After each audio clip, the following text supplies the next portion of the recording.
Isn't it frustrating when you have a million things to do but you find yourself in a toxic relationship with your bed, having spent hours simply scrolling on your phone? You feel no motivation to get up and do things. On top of that, you feel guilty and you feel so mad at yourself for being lazy and wasting yet another day having made zero progress towards your dreams. But it doesn't have to be this way. If you're wondering if there's a way to get out of your lazy girl era and be your best self to move the needle towards your goals, then you're at the right place. Exiting your lazy girl era isn't just a dream, it's within your reach. But if there's one thing that I want you to realize and take away from this video, it is this. You are not actually lazy, you just don't know how to deal with being bored, unsure, stressed, and do things that are uncomfortable and out of your comfort zone. But worry not, because today I will share the mindset shifts you need to make, because everything starts here. You cannot take any action, even something as simple as drinking water, without first having a thought about it. So you need to get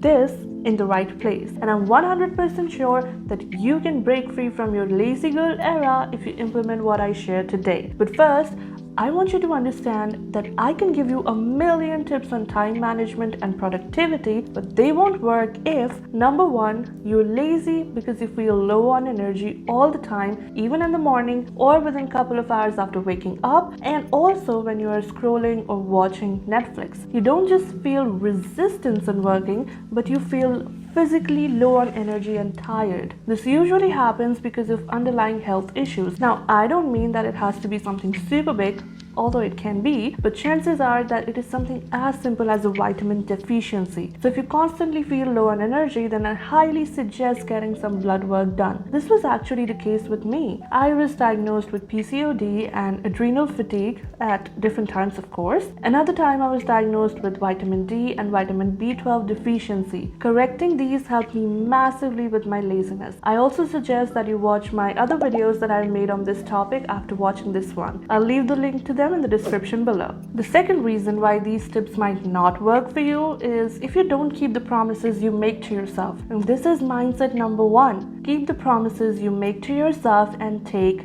action, because no one's coming. No one's coming to save you, and no one cares if you do or don't achieve your dreams. The only person who cares about your dreams is you, and the only person who can make your dreams a reality is also you. And let me be straightforward with you. If you don't keep the promises you make to yourself, and if you don't achieve your goals, then guess what? No one cares. If you don't achieve your goals, then you would have to live with that regret. Your parents, your partner, or your friends may sympathize with you for a while, but you will have to live with that regret for your entire life. So make the decision to keep the promises you make to yourself. If you say you're going to do something, do it. Because as I said, no one's coming to save you. You have to save yourself and get yourself out of the lazy girl era, because no one's going to do that for you. I know that this was some tough love, but sometimes it's important and it's for your own good, right? Okay. An easy way to implement this is to create a routine for yourself that you can be consistent with. Now, don't go all out and start doing 50 things at once. Do a couple of things that are easy for you to do every day consistently and that make you feel good. This will train your brain to trust you, because right now you tell yourself, okay, I'm going to do this and I need to do that, and you end up doing nothing. But doing something as simple as making your bed or drinking a glass of water upon waking up every day will help you see yourself as action taker, someone who gets things done, someone you can trust, someone who is true to their words. And that's an amazing feeling, right? Trusting yourself enough to know that you can lean on yourself. Mindset number two, use your mind to your advantage. I'm pretty sure you've heard the saying, what you focus on persists. So if you keep telling yourself, I'm so lazy, I don't get things done, I just waste time, then that is what will keep happening, because it becomes a self-fulfilling prophecy. But when you change your focus from I'm so lazy to that's it, I am deciding to change right now. I am deciding to enter my productive girl era right now. What can I do to make that happen? When you say this, And when you ask, what can you do to fix the issue, your brain will start working in a different direction and it will actually find ways and help you enter your productive girl era compared to when you claim being a lazy girl, your brain just finds ways to help you maintain your lazy girl tag. See how that works? Mindset number 3, choose your heart. Let me just admit something here. Going to the gym was one of the hardest habits to make. I mean, getting up early in the morning, getting out of bed, and not getting to snooze the alarm. Oh my god, you have no idea how hard it is. Applying sunscreen every morning after brushing my teeth instead of lounging and watching YouTube shorts is hard. Not having my favorite cookies and biscuits every evening as a snack is so hard. And giving up on my favorite cold drinks was super duper hard. But I chose to do it anyway. Do you know why?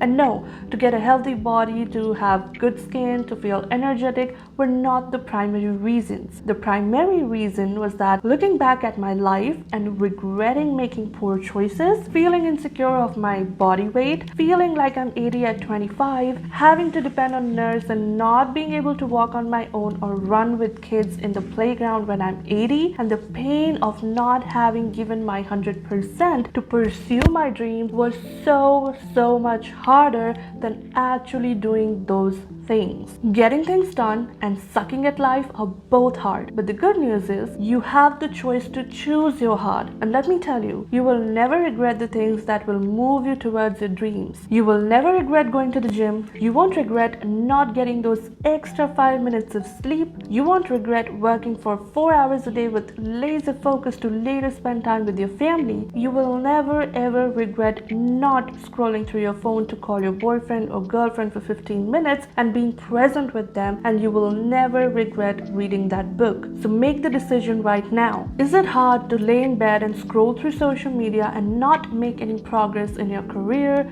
health, relationships, or having fun experiences? Is it hard to look back and see you are still where you were, be unhappy with your body and feel lonely? Or is it hard to get up, ditch the phone and write that report, or go to the gym, or plan a date, or explore that new cafe with your friends? Mindset number 4, 80% good enough over 100% perfect. We have all come across at least one student in our life that was the topper of the class, excelled at every test, but was always unsatisfied.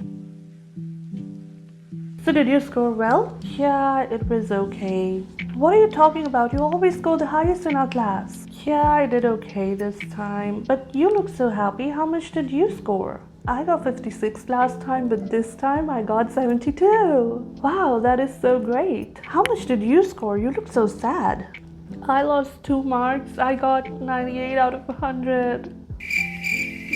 Smash the like button if this is relatable. But my point here is that we all get into this trap. We feel like our work is just average, and so we spend countless extra hours on it trying to perfect it. Whereas chances are that your average, when people do this, I don't really know what that means, is already pretty amazing and exceptional by most standards. So learn to be okay with just 4 stars. Most probably your work is already 5-star, but you see it as 4 stars because you just look through the lens of perfectionism. But the more time you'll spend on it, the more things you'll find to perfect, and you'll stay stuck in the loop, which is very exhausting and unsatisfactory. So the way out of this perfectionism trap is to aim for good, great, or fantastic, but never perfect. Honestly, most of the things that we work on don't even need to be perfect or fantastic. You can achieve amazing results with just good and great work. Moreover, just because we're spending more time and resources on something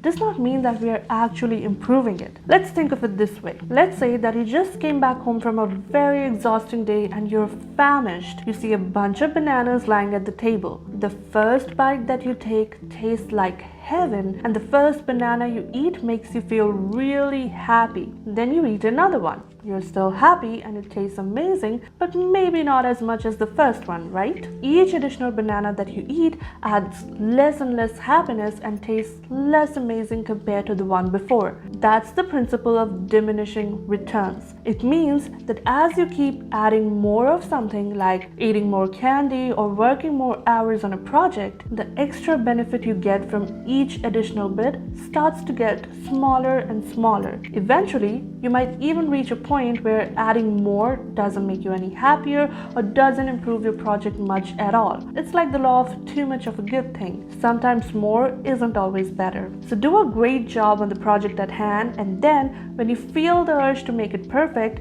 direct that energy and time to something that really needs it. Like if I'm already scoring 90 to 95 in English, then spending more time on it to score 96 or 98 isn't as fruitful as spending that time on something that I'm terrible at, which for me is math. I would get much better results if I try to score 80 on math when I'm just getting 60. Mindset number 5, stop chasing others' growth goals. The internet is filled with people preaching to work hard and work more on yourself in the name of personal growth and financial freedom.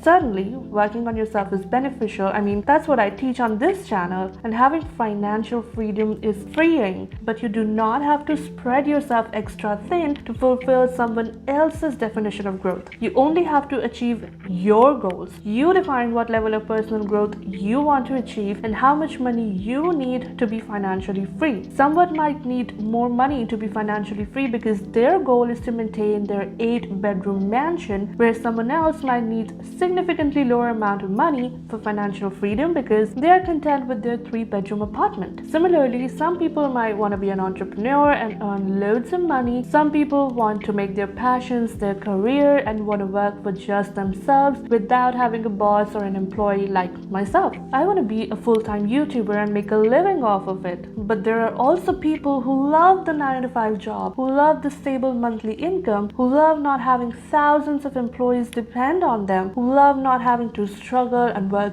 super duper hard to build their business or career and see no results in the beginning and listen to discouraging comments by almost everyone around. So it all depends on what you want and what makes you happy. If you've reached a certain level in your job that makes you happy and you just want to maintain yourself there, then you don't need to add another skill on your resume and climb up the corporate ladder. You can just learn enough to stay on top of the trends of your field and maintain that level. If you're happy in a relationship and your man is committed to you, then you don't need to learn all these tricks to keep a man interested because you already know how to do that. You already have a guy who's interested in you, which is why he's committed to you, so you're definitely doing it right. So stop chasing other people's growth goals and putting this extra pressure on yourself unnecessarily. It will only cause exhaustion and burnout, which makes you not want to work on anything at all. And you might misunderstand yourself as being lazy, whereas you are just directing your energy and time in the wrong direction. Mindset number 6,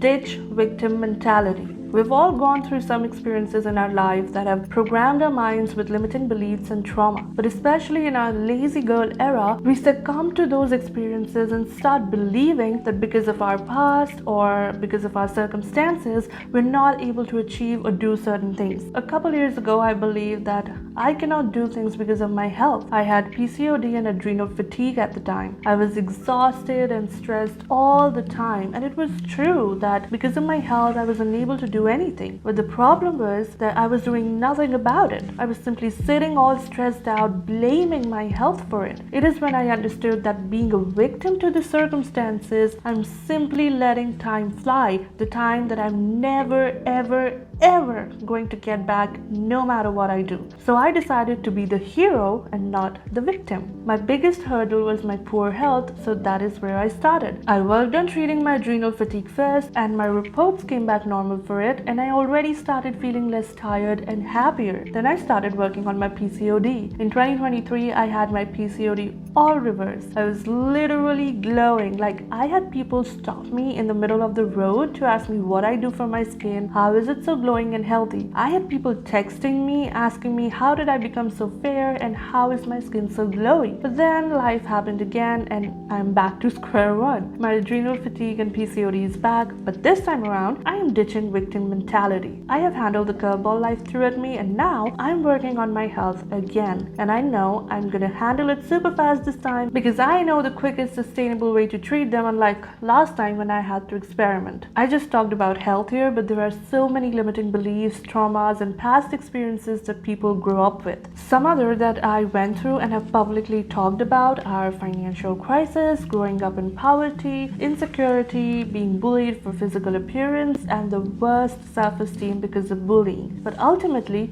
it all comes down to you. You cannot control what is happening around you or what others are doing. What you can control are your thoughts and actions. And the question that you have to ask yourself is, do I want to stay here?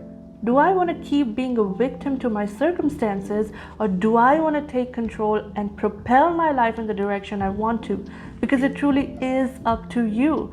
It is entirely your decision. You can sit around and blame everything around you and let time pass by, but one day you will have to look back and regret that you had the power to change your life, but you chose not to. I hope that I was able to help you get this in the right place, and I'm hoping you're motivated to exit your lazy girl era. Let me know in the comments if you are, and now let's talk about the practical steps that will help you exit lazy girl era for good. Simply click this video and I will see you soon in the next one. Until then, keep loving, keep dreaming. This is Ruchika Srivastava signing off.